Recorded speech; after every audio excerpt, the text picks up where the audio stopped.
So Katie, this Sunday is Sanctity of Life Sunday, January 20th. So you've been at Parkwood how long now? About 6 years. About 6 years. All right. So can you tell me personally, what has Sanctity of Life Sunday meant to you and your family? Well, I think that it's great that we belong to a church that finds such value in it.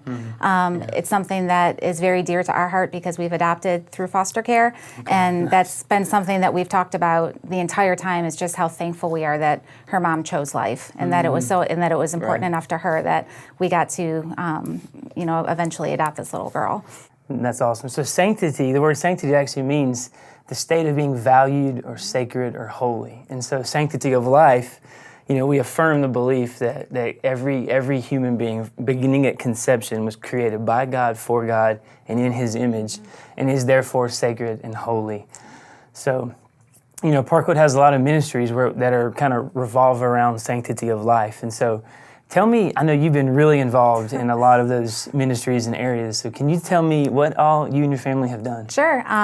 Foster care, if anyone talks to me for more than 10 minutes, they'll know that that's something that we are passionate about. Right. We're about 2 years into our license with foster care, and we've adopted through foster care. Like I had mentioned, we've had several long-term placements, and it's just something that is not just for my husband and I, but it's something that our whole family has been involved in. Which is really cool. Yeah, and they're passionate about it too. Right. We have conversations often about it, but just advocating for the kids and advocating for foster care and what it is and how people can get involved.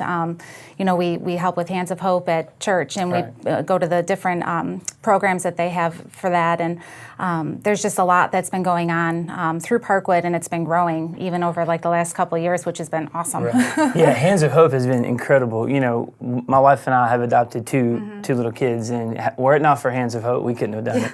Not only the financial support, but the emotional and just helping us every step along the way. So that's been great. Now, these things that you have done, it's not just specific to a certain people. I mean, members of Parkwood can be involved in all of these things too, Absolutely. Right? I mean, there's an epidemic right now just as far as the number of kids that are in care. There's so many ways that people can help that even if people don't feel like they're called to do foster care in particular, just, with being a guardian ad litem, helping with the different organizations at church, having your growth group adopt a foster family and help them out because, that's awesome. Getting new placements is overwhelming. And, families who adopt and bring their kids, either from overseas or who adopt, locally, it's overwhelming and it's a big change. And so having that help and that support and that love by people is huge in the success of a family.